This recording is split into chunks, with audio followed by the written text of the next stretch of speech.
133.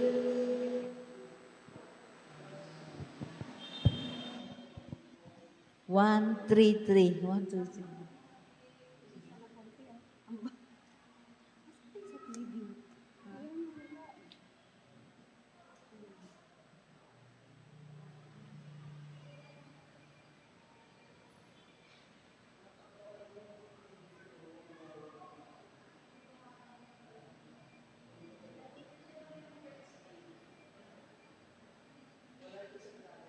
Wala.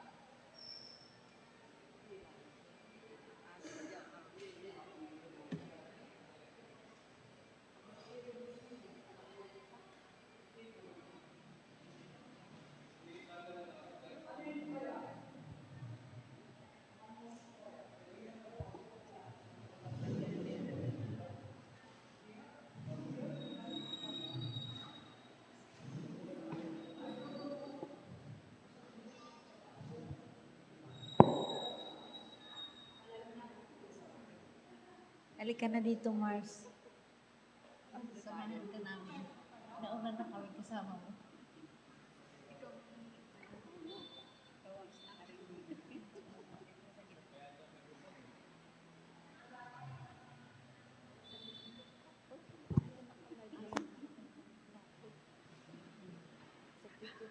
Happy Sabbath sa ating lahat, mga kapatid.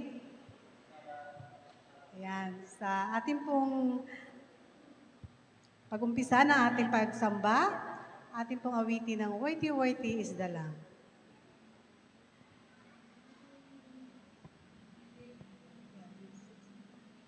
Worthy, worthy is the Lamb. Sing. Worthy, worthy is the Lamb. Worthy, worthy is the Lamb. Worthy, worthy is the Lamb that was slain. Glory, hallelujah. Praise Him, hallelujah. Glory, hallelujah, to the Lamb. Savior, let thy kingdom come. Now the power of sin consume. Bring thy blessed millennium, Holy Lamb. Glory, hallelujah. Praise Him, hallelujah. Glory, hallelujah, to the Lamb. Thus may we each moment feel, love Him, serve Him, praise Him still, till we all on Zion's hill see the Lamb. Glory, hallelujah. Praise Him, hallelujah. Glory, hallelujah, to the Lamb. Sa ating pagpapatuloy, ating pong awitin ang Praise Him, Praise Him. Hymn number 135. Praise Him, Praise Him. Tayo po'y tumayong lahat. Praise Him, praise Him. Sing. Praise Him, Jesus our blessed Redeemer. Sing, O earth, His wonderful love proclaim. Hail Him, highest archangels in glory. Strength and honor give to His holy name. Like a shepherd, Jesus will guard His children. In His arms He carries them all day long. Praise Him, tell of His excellent greatness. Praise Him, ever in joyful song. our blessed Redeemer. For our sins He suffered and bled and died. He our rock, our hope of eternal salvation. Hail Him, Jesus the crucified. Sound His praises, Jesus who bore our sorrow. Love unbounded, wonderful, deep and strong. Praise Him, tell of His excellent greatness. Praise Him, ever in joyful song. Praise Him, Jesus our blessed Redeemer. Heavenly portals, loud hosannas ring. Jesus, Savior, reigneth forever and ever. Crown Him, prophet and priest and king. Christ is coming, over the world victorious. Power and glory unto the Lord belong. Praise Him, tell of His excellent greatness. Praise Him, ever in joyful song. Tayo po'y manigluhod sa panalangin. Mapagmahal naming Diyos, kaibuti niyo po sa bawat isa sa amin. Piniserve niyo po ang aming buhay sa buong isang linggo at kami ay binigyan niyo ng araw ng Sabat na muli kami ay sama-samang magpupuri at makinig ng inyong salita. Ngayong gabi, Panginoon, buksan po ang aming puso't isipan na ang mga salita na aming mapakinggan, ito naman ay maging isang encouragement upang magpapalakas sa bawat isa sa amin. Tulungan ang bawat isa may bahagi, si Sister Ruth, at ang lahat ng mga kapatiran sa oras pong ito, aming tanggapin ang pagpapala galing sa langit at ang pag-iingat sa pangalan ng aming Panginoong Jesus. Amen.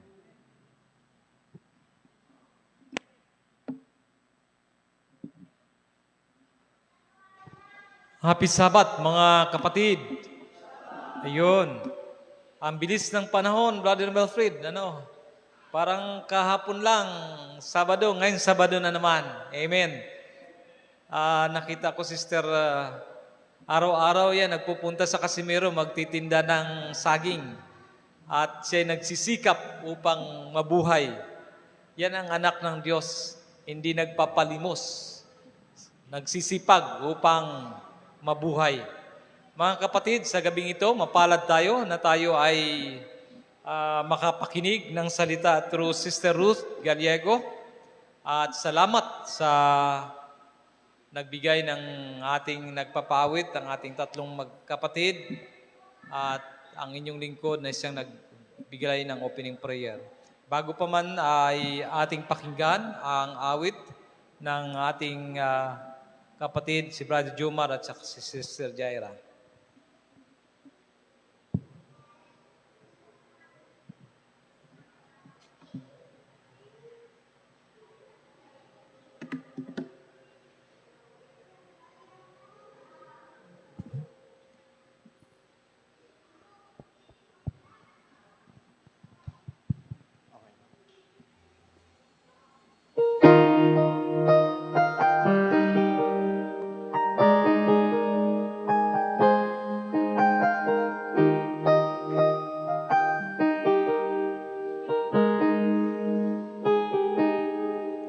You have faced the mountain of desperation. You have climbed, you have fought, you have won. But this valley that lies coldly before you casts a shadow you cannot overcome. And just when you thought you had it all together, you knew every years to get you through.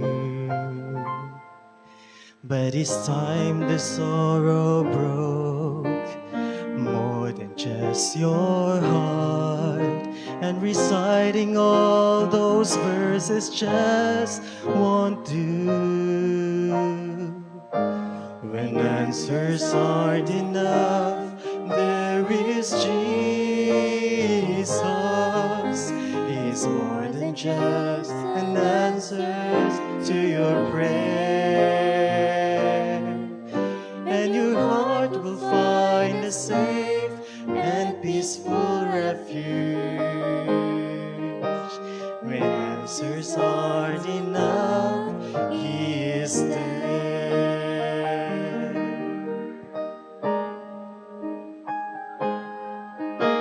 Instead of asking why did it happen, think of where it can lead you from here. And as plain as slowly sing, you can find a greater reason to live your life triumphant through the tears. When answers aren't enough, there is Jesus. He's more than just an answer to your prayer, and your heart will find a safe and peaceful refuge. When answers aren't enough, He is there. When answers aren't enough, there is Jesus. He's more than just an answer to your prayer, And your heart will find a safe and peaceful refuge.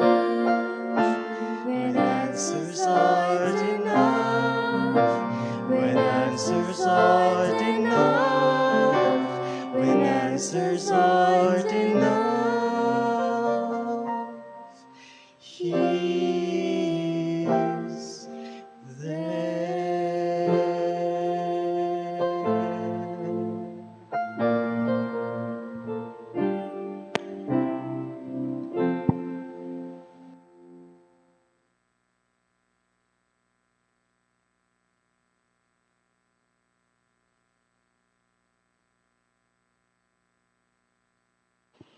And your heart will find a safe and peaceful refuge when answers aren't enough. He is there. Parang nag-usap kami ng aawit. Maraming salamat sa mensahe ng awit at sa papuri sa ating Panginoon. At napakagandang makita ng inyong mukha ngayong gabi, mga kapatid. Okay na, nag-i-echo.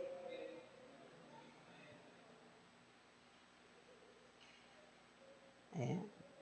So ang ating pong, alam ko nasa mabuti kayong kalagayan mga kapatid.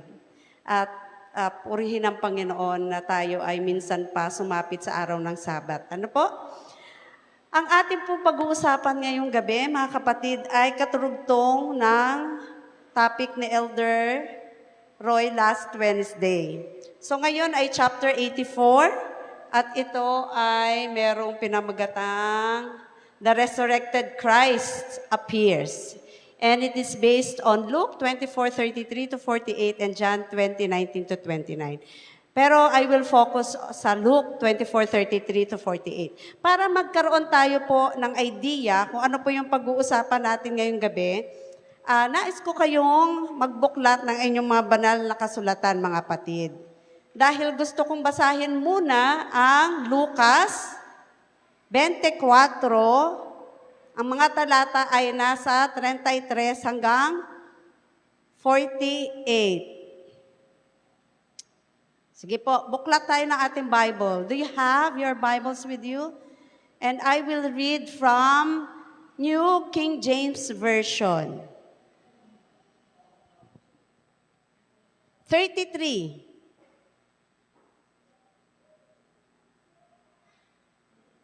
Para karugtong kasi ito kay Kuya Roy. Okay. So, verse 33, and I will start. So they rose up that very hour and returned to Jerusalem and found the 11 and those who were with them gathered together, saying, "The Lord is risen indeed and has appeared to Simon."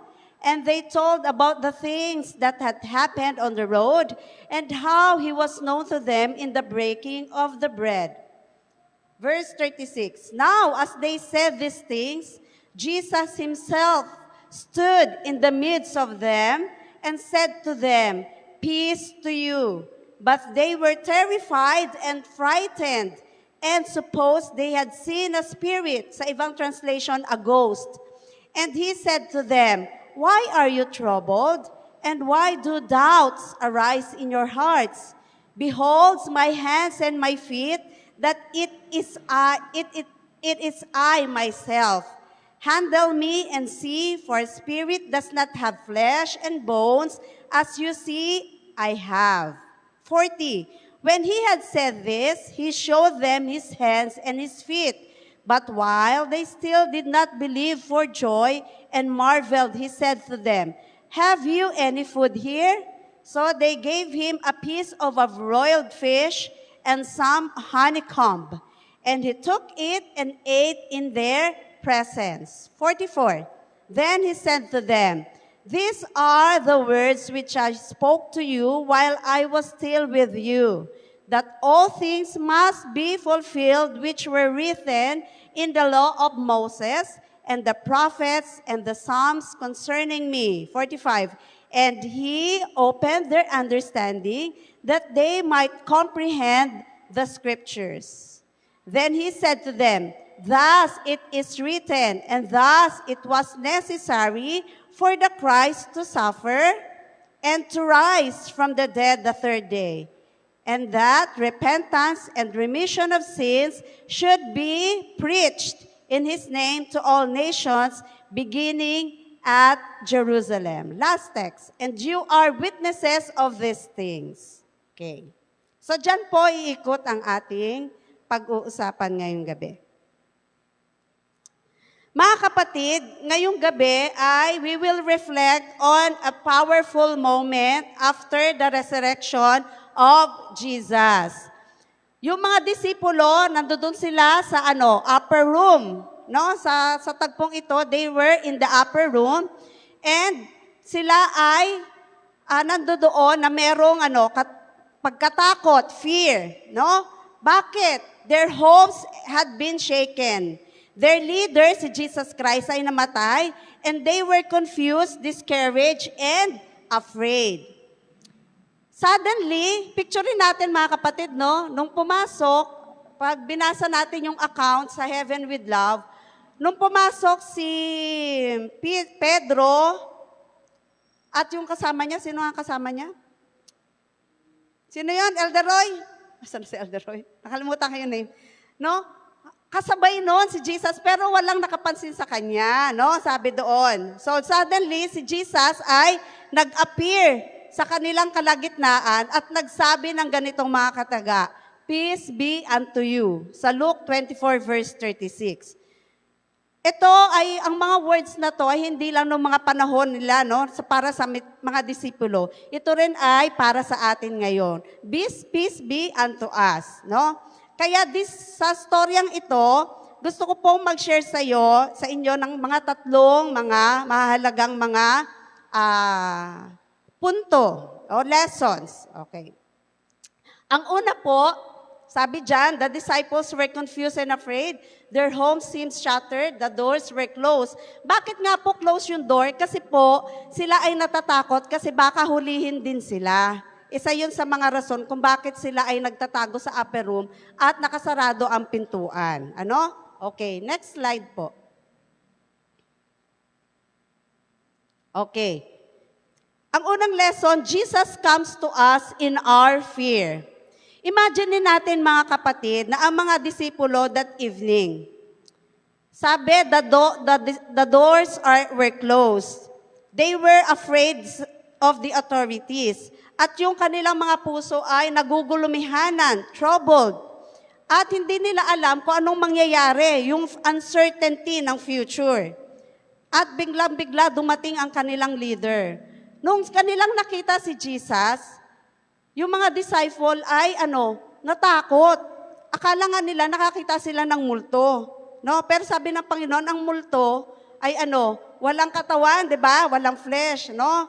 So they thought siya ay isang multo. Pero ang sabi ng Panginoon sa kanila, tinanong sila, bakit kayo natatakot? Why are you troubled? At bakit ang mga ganitong ang mga ganitong kaisipan ay pumapasok sa inyong mga kaisipan? Sa Luke 24:38. So instead na rebuke na sila ng Panginoon because of their lack of faith, Jesus comforted them. Ang sabi ng Panginoon, anong comfort ang binigay sa kanila mga kapatid? Peace be unto you. Okay. Si Ellen White, ang sabi niya, that when Jesus appeared, the disciples were filled with surprise and amazement. But the voice of their master brought calm to their hearts. Ano po ang tinuturo nito sa atin? Ang tinuturo natin sa atin, mga kapatid, ay Jesus does not wait for us to be perfect before coming to us. He comes to us when we are afraid, confused, and discouraged. Ulitin ko.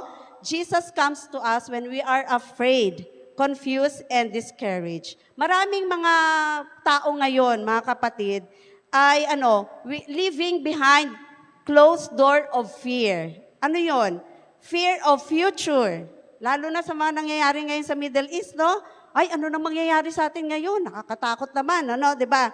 Fear of sickness. Ibig sabihin, kasi, pag ikaw yung nagpatingin sa doktor, natatakot ka sa iyong bakit ka nag-iingat ng iyong kalusugan? Bakit? Hindi dahil sa natatakot tayo magkasakit. Nag-iingat tayo ng kalusugan dahil ito ay templo ng ating Panginoon, di ba? This is the temple of the Holy Spirit. Kaya nag-iingat tayo sa ating kalusugan, hindi dahil tayo ay natatakot na magkasakit. Ano po? Next is fear of financial struggles. Marami sa atin ngayon yan, mga kapatid.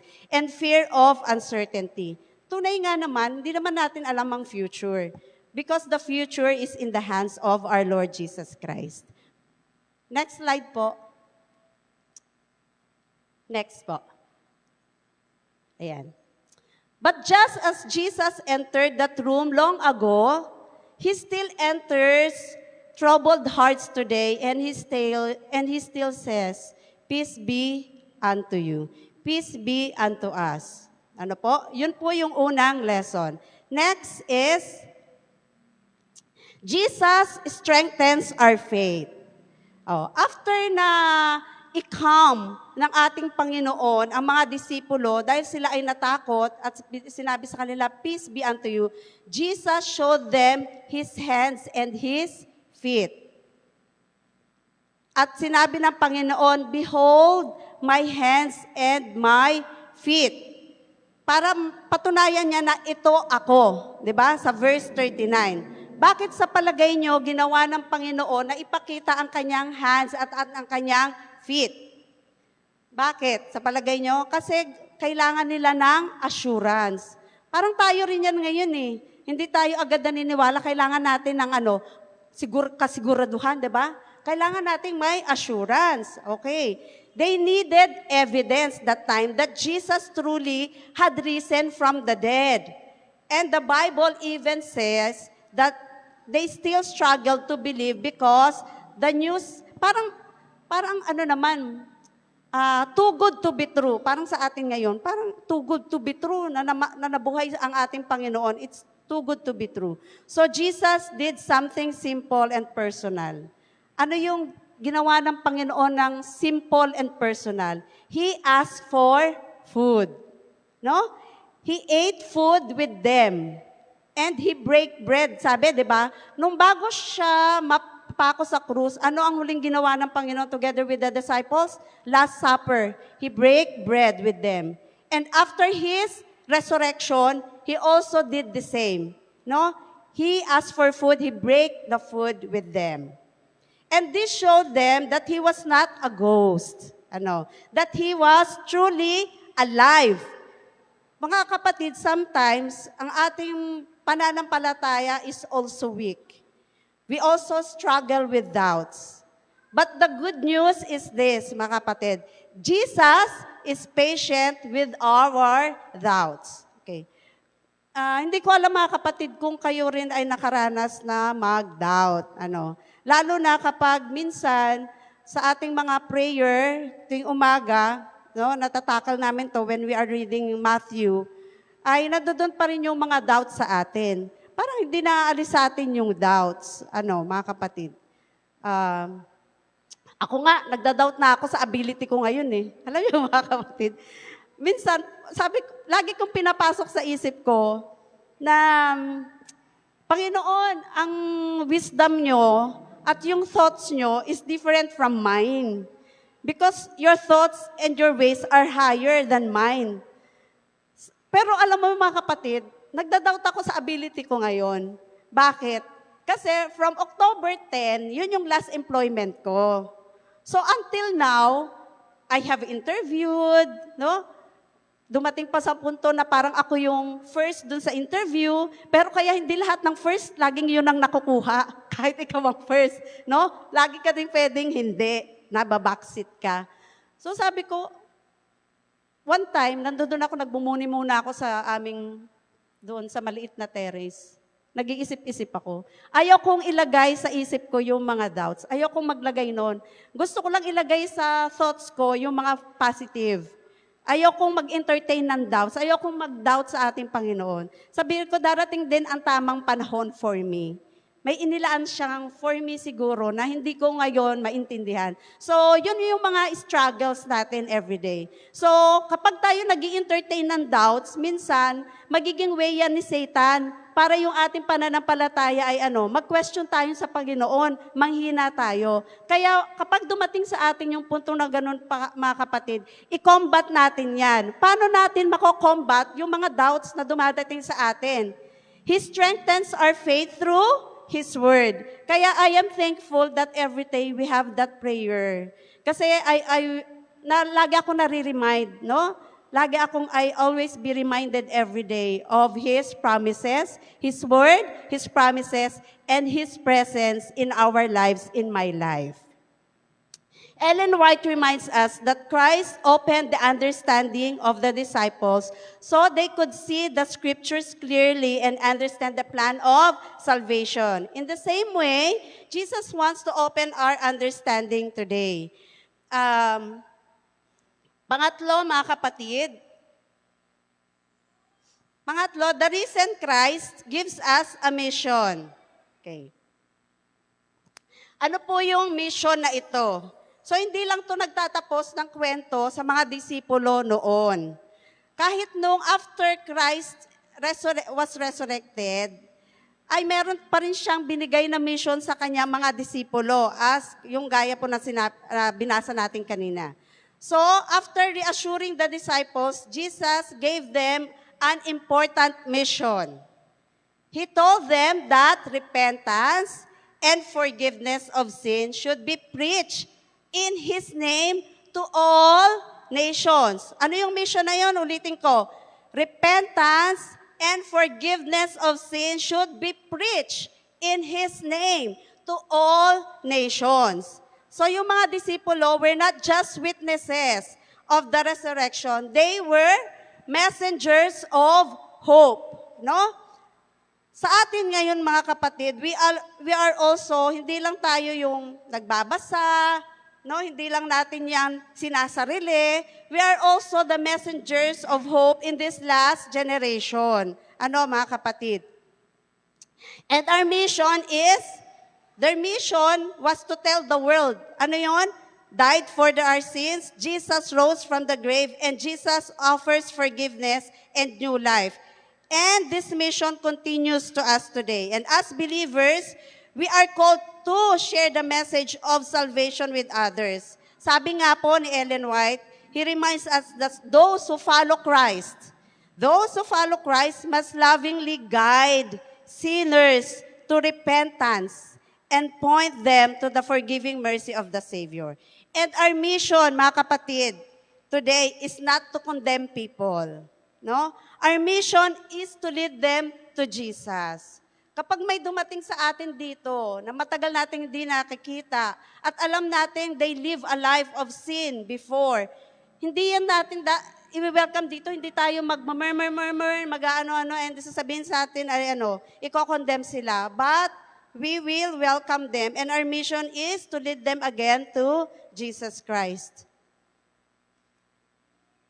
Anong application yan for us today? Ano ang istorya nito? Ano ba ang intention niya? Ano ba ang kahalaga niya sa buhay natin sa ngayong panahon? Merong tatlong powerful truths ang meron dito at sinasabi, Jesus brings peace to troubled hearts. When you are troubled, when your hearts are troubled, He is our light, di ba? He is our guiding light. So no matter what fear you carry, Jesus can calm our hearts. No matter what uncertainties sa ating mundo ngayon, nandyan pa rin ang Panginoon. Huwag nating kalilimutan that Jesus is our tomorrow. Jesus holds our tomorrow. And pangalawa, Jesus strengthens weak faith. Ano po? Ang Panginoong Jesus ang nagbibigay sa atin ng kalakasan. Even when we struggle to believe, Jesus patiently leads us to deeper faith. Pangatlo, Jesus sends us to share the gospel. Ito yung gusto ko, mga kapatid. Kasi ito na yung panahon natin ngayon. Jesus sends us to share the gospel. The resurrection story of Jesus is not just good news for us. It is good news for the whole world. Pero paano siya magiging good news for the whole world kapag hindi natin isi-share yung katotohanan sa iba? Ano? Kahapon, may Bible study daw kayo, Elder Melfred, no? Ni Francis. So, natutuwa ang Panginoon na tayo ay nagkakaroon ng mga Bible study, mga kapatid. Hindi natin sinishare. Hindi lang yung parang katotohanan ay dapat dito lang. Dapat yan na pipreach talaga sa buong bansa, wika, no, tribe, every nation. Yan yung commission, yan yung greatest commission sa atin. Yan yung three angels message na dapat nabubuhay sa ating puso. No? Hanggang sa pagbuhos ng huling ulan, dapat yun ang ating ginagampanan, mga kapatid. Hindi lang tayo nasa loob ng iglesia, tayo po ay lumalabas. Kaya nga mga kapatid, tayo lahat ay kabahagi ng misyon. Hindi lang si Elder Melfred, hindi lang si Elder Francis, hindi lang si Chris, hindi lang si Kuya Danny, hindi lang si Kuya Ricky. Sasabihin natin, paano naman? Hindi naman ako marunong mag-Bible study. Pero ang ating Bible, ang ating pwedeng i-share ay yung ating karanasan kay Kristo. Yun hindi kasi mawawala sa atin yon. So if we ever experience Jesus Christ in our life, kung ano yung nagawa sa atin ng Panginoon, yun ang ating isi-share. No, from there, we can share a little bits of the Bible verses. Ano po? Siguro naman meron tayong ipon na Bible verses. Siguro naman hindi tayo nawawala ng for God so loved the world. 'Di ba? O Jesus, Jesus, God is love, 'di ba? Kahit ganun lang, mga kapatid, simpleng God, alam mo, mahal ka ng Panginoon, mga kapatid. 'Di ba? Mahal ka ng Diyos, 'di ba? O mag-share na tayo ng experience. Yun ang ating pwedeng i-share. Hindi naman yung magbisa tayo. Ano bang sinasabi sa ating first 28 fundamental beliefs? 'Di ba? Hindi naman ganon. Kaya dapat hindi tayo natatakot na makipag-usap sa iba at nandoon na yung fear, nung i-share ko? Parang wala naman akong i-share. Lahat tayo ay may i-share dahil tayo ay, sinave, iniligtas ng Panginoon, mga kapatid. Next slide po.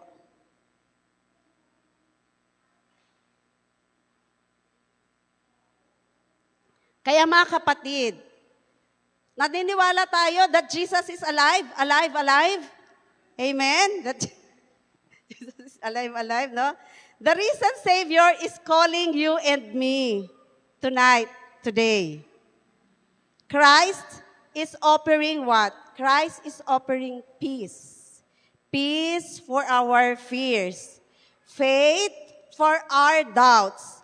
And purpose for our lives. Ano yung purpose na yon? Share the message. Share the good news of salvation. That Christ forgives sins and He is open to welcome each and everyone, even the sinners. Ang tanong mga kapatid, is our heart still open to Him every day? God is calling us to welcome Him every day in our lives. Kaya nga mga kapatid, ang ating prayer ministry is is giving us a chance to welcome each morning with a prayer, with reading His words, with the study of His words, with community, yung mag-share tayo ng mga karanasan natin every morning. If you are able, mga kapatid, kung kayo naman ay nasa bahay and you are able, please join.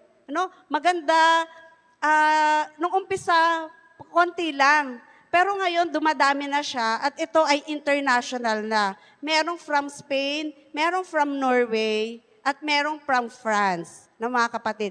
And from Philippines. Kaya nga mga kapatid, ito ay, baka ma-reach out pa natin yung mga ibang ating mga kapatid. Just send the link. So, with the ministry of our prayer ministry, and I thank Rose for that, hindi rin madali, di ba? Na talagang you will wake up at 5 o'clock and send the link and invite persons, mga kapatid. So, God is calling us today and He is offering, once again, peace for our fears, faith for our doubts, and purpose for our lives. Kaya mga kapatid, the risen Christ still says today, peace be unto you, please, peace be unto us. And that's my prayer. Thank you for listening, mga kapatid. And my prayer, Lord Jesus, thank you for the peace you give and strengthen our faith and help us share your love with others. That's my prayer.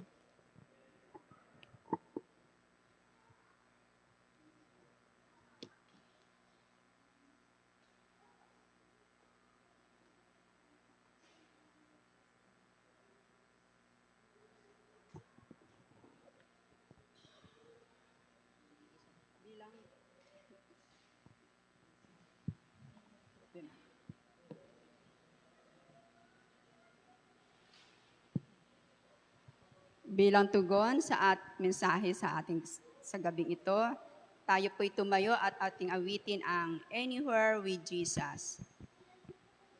Hymn number 335.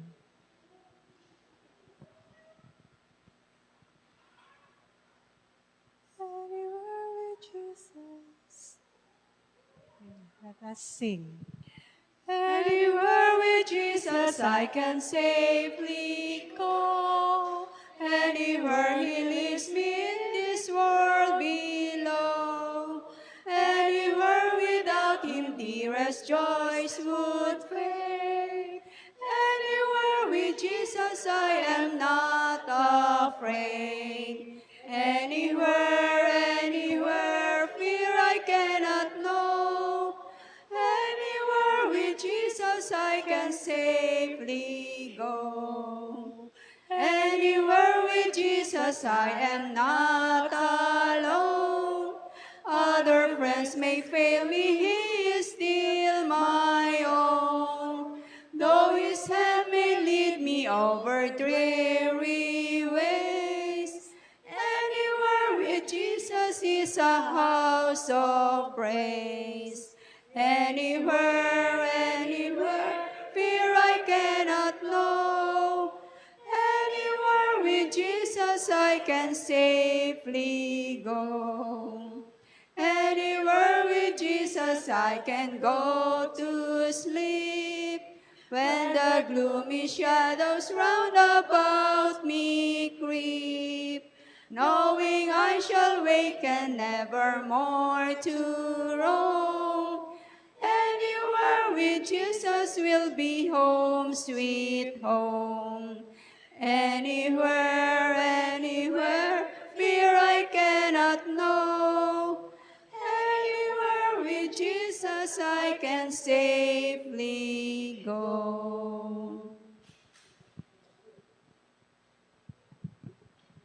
Dakilang Diyos, kami ay nagpapasalamat sa isang mensahe na nagpapaalala sa amin na sa kabila ng aming kagulmihanan, pagkatakot, pagdududa, nandyan po kayo na nagbibigay ng kapayapaan sa bawat isa sa amin.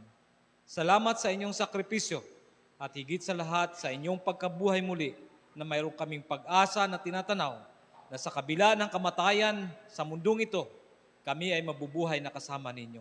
Salamat, Panginoon, sa inyong pagbigay ng kapangyarihan upang kami ay maging mabuting halimbawa at magdala ng pabalita na kayo ang Diyos na unang nagmahal at kayo ang Diyos na nabuhay at kayo ang aming Diyos na pinanampalatayanan hanggang sa ngayon. Panginoon, baon namin ang katotohanan ito, ang salitang ito, at ang inyong bendisyon ang sumasa amin, ang inyong pag-iingat sa pangalan ng aming Panginoon Jesus. Amen.